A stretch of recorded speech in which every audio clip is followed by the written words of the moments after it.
Në ambientet e ambasadës së Francës në Tiranë është zhvilluar një takim i rëndësishëm mes përfaqësuesve të institucioneve kyçe shqiptare dhe diplomatëve të huaj.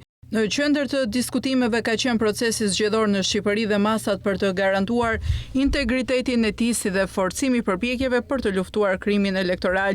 Në këtë takim morën pjesë komisioneri shtetëror i zgjedhjeve Ilerian Celibashi, prokurori i përgjithshëm Olsian Çela dhe kryeispak Altin Dumani. Ata ndan informacionin mbi përgatitje për zgjedhje dhe mekanizmat e vëzhgimit dhe ndëshkimit të shkeljeve të mundshme.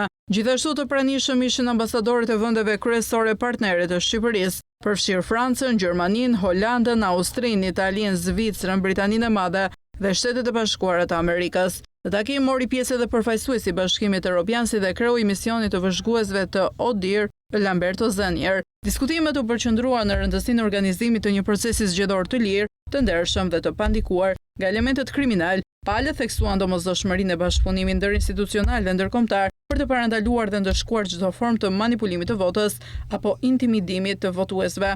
Diplomatët riafirmuan mbështetjen e tyre për institucionet shqiptare dhe shprehën pritshmëri që zgjedhjet e ardhshme të zhvillohen në përputhje me standardet demokratike ndërkombëtare.